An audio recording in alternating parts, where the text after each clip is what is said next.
good way to look at it. We'll appreciate the rain. Rain makes corn.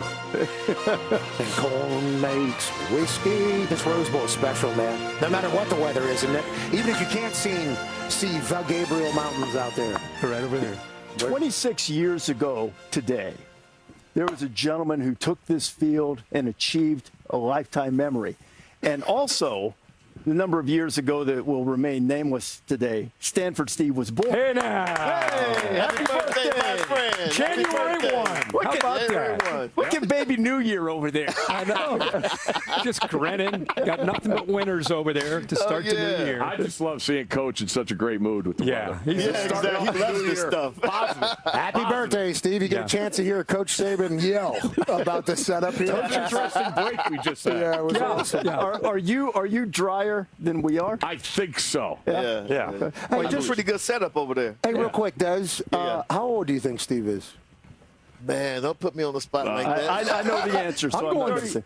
30, 35, 36? Doesn't he? Yeah. Wow. Yeah. Thank you. I'm telling you, you look very young. I just said he played in the Rose Bowl 26 years ago. He didn't play when he was 10. That? He played when he was 10.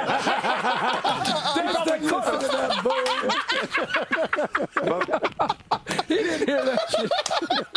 More importantly, while you're sitting over there in your little nice tent, we're out here in the rain, I just want you to know, don't be concerned about us because they don't make them like they used to. Steve, great moisturizer, though. I want to let you know. 55, right? Is that the age? No. He was Last one in the a little 40s. younger than that. Why am I being told numerous times he's 55 years old? They're messing with you, dude. 50, he's 49, 55. Sorry, I'm having a conversation with somebody that's right now. If you're going to make fun of his age, it needs to be at least 10 to 15 years difference, not 5 difference. Too close. 49 to 50, 65 would be the number. Nonetheless, you look amazing. No problem. Thank you. I was going to say he's at least close enough that he was made about the same time a lot of us were. Maybe you're a lot younger. Well, thank you. Shout out to Tim McAfee. The Rose Parade, though, whatever you think of the weather, they don't allow umbrellas there. Jess Sims is out there. Good morning, Jess Sims. Good morning, Reese Davis, and happy birthday, Stanford Steve. I am live at the front of the Rose Bowl Parade, and these floats behind me are going to be flying by at a whopping 2 miles an hour along a 5.5-mile course. There are 39 different floats, 19 bands, and 17 equestrian units. Now, I know what you're thinking, oh my gosh, don't rain on my parade. And even though it's only happened twice in the last 70 years to be right here at the Rose Bowl Parade, this Rose Bowl Parade is not afraid of a little extra moisture. As you can see, the flowers are thriving. There are lots of people starting to line up already. And we're really excited because the theme of this year is the magic of teamwork, which is very fitting because the Grand Marshal is none other than the Magic Johnson, and the amount of teamwork and hands that it takes to put this parade together is unmatched. From the float builders to the decorators to all the volunteers in white suits and ponchos today, it's really a sight to be seen. So I'm going to catch up with you guys once we get started around 8 o'clock Pacific time. Jess, look forward to it. Great American tradition, the Rose Parade. Georgia, also part of a great tradition in college football, returning to the Sugar Bowl. They lost to Notre Dame there last year. This is the 4th All-SEC matchup in the Sugar Bowl, and Ole Miss has been in all of them. Ole Miss scorched the hedges through 3 quarters in their regular season meeting against Georgia in Athens. Touchdowns on their first 5 possessions against a Kirby Smart defense. I mean, you'd think that there would be a better chance of your arch-rival staff showing up in your football building and calling plays in a playoff game and your ex-coach showing up at the game with a politician. Oh, yeah, well, I guess that could happen. But to avenge that loss to Georgia, they're going to have to try to keep the Rebels, our offensive coordinator Charlie Weiss and his staff, moonlighting for a little while longer, and Ole Miss will have to do something they couldn't do in Athens. Finish. Top 10 battle between the hedges at Dooley Field. Just make them quit. Here we go. Rebels and Dogs. Chambliss is going to take off. Going to get to the pylon. He does, standing up. Launches to the end zone. Lucky for the touchdown. Lacy, easy. Keeper, Stockton. Headed for the end zone. Touchdown, Dogs. Lacy on the direct snap. Another touchdown drive. A really offensive dominated first half. 21-20. We need a little energy, okay? I need y'all to believe now. You guys got to make the plays, all right? Close these guys out. Team on 3. 1, 2, 3. Team. Breaking free. Down the sideline. An electric touchdown. Touchdown. Lawson lucky. And Chambliss, touchdown. He got in. Pitches it down, and Frazier walks in. Back to a 2-point game. Fake it to him. Stockton end zone. Caught. Touchdown. Hat-trick. Lawson lucky. This is the 6th lead change of the game. 2 minutes to play. Really feels like the first time that Chambliss has looked rushed. Fourth down. Gotta have it. Not gonna get it. Batted down to the line of scrimmage. It's the Dogs' day. And what a comeback it was. What a dominant fourth quarter for the Bulldogs. Since that Week 8 matchup, though, both teams have ripped through the remaining part of their schedule, both 6-0, outgaining, outscoring their opponents quite easily. But it's still just the second time that Pete Golding's been able to run out there first, leading a team on this type of stage. Yeah, man, so it's exciting for Ole Miss, for the players especially, because Lane's not going to be on the sideline. That's all they heard for like the last month and a half was about Lane. Is he going to come? Is he going to stay? Is he going to coach? Now he's not here. So I started to think, what are some of the decisions that a head coach will have to make in a game like this, especially when you're facing the same team for the second time that you lost to the first time? And we have Coach Saban on the desk. So what are some of those situations where only a head coach can make those decisions? Yeah, but, you know, I think you got to evaluate what happened in the first game. Like we lost to LSU way back when in 2011 or whatever, and then beat them in a national championship game. We changed a lot of things. Gotcha. And I think as a head coach, you got to be willing to do that. And I know Lane, because he thinks outside the box, he would do that. I don't know if Pete will do that.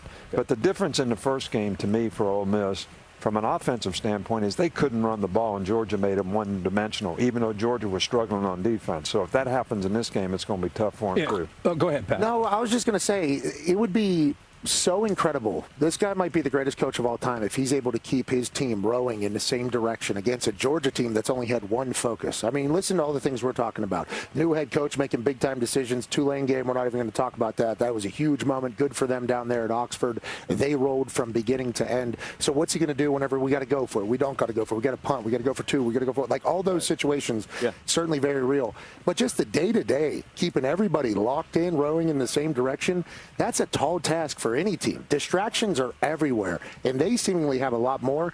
And in the first game against Georgia, it was only Trinidad's 5th game at Ole Miss, and he hadn't even been called Winidad yet, I don't think, at that point. He's a special talent. They got talent all over the place, but for me, the difference is his Dogs team has only been one goal-oriented, one thing, and that's just ball for the Dogs. So I think it'd be very difficult for Ole Miss to be able to keep everything on tracks, but if they can, that's an absurd coaching job to start your D1 career there. No doubt about it. And you go back to the first matchup, Kawan Lacey, who's been a big part of their offense. When Ole Miss is rolling, it's balanced attack. And against Georgia in that first matchup, Chambliss, in just his second career start, he had to put the offense on his back because Lacey had 12 carries, 31 yards. That cannot continue in this game.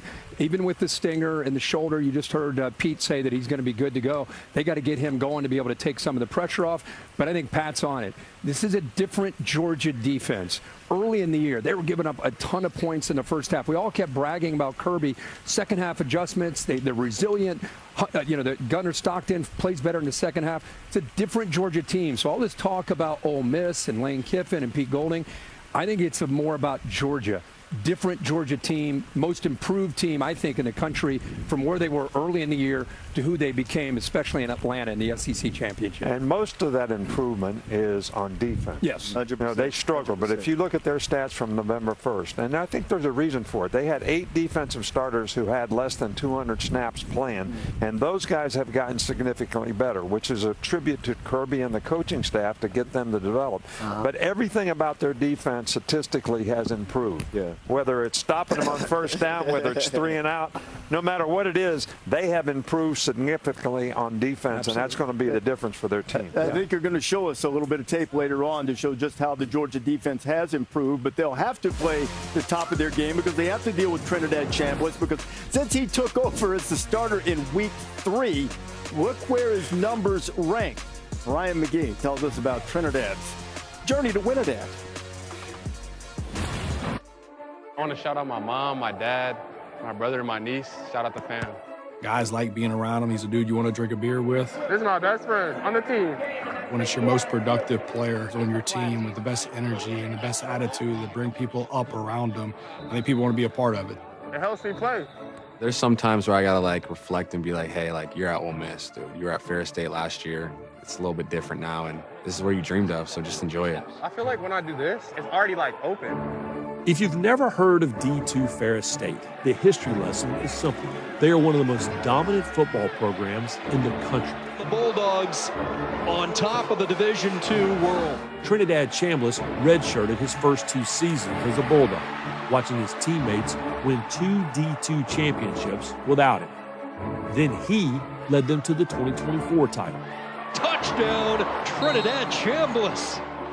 That's when Ole Miss and the big stage of the SEC came calling. I truly didn't know what my role was going to be. I was going to put my best foot forward. Come on, Jack. Boy, you better hit something, boy. Whether I was going to be mainly a running quarterback or a short yards goal line quarterback, or if they need me to throw the ball or be the starting quarterback. On September 13th, the kid from Ferris State introduced himself to the Magnolia State, replacing Austin Simmons as the starter and hanging 415 yards of offense and 3 touchdowns on Arkansas. Been the Chambliss show here so far. A lot happened in that Arkansas game, a lot that changed my life, proved to myself that I can really play at this level and play in the SEC and that I can really do this thing. That proving continued all season with a top 5 win against LSU, a top 15 victory at Oklahoma, and even 3 total TDs in the Rebels' only loss of the season at Georgia. You're bringing somebody in that has championship experience, that went through a playoff, won a national championship, was the Division II Player of the Year. Does a really good job building the guys up around them that they want to follow him. At the exact same time that Ole Miss was earning its first win in the college football playoff, Ferris State won their 4th national title in 5 years. Now Chambliss wants to lead Ole Miss to their first in 63 years. Man, I won a national championship so bad. Just the feeling of accomplishment, hoisting that trophy up and, celebrating with your brothers and coaches that have grinded with you. To have playoff experience like I did last year at Ferris State. I'm just going to come in here with the same mindset, do whatever it takes to win.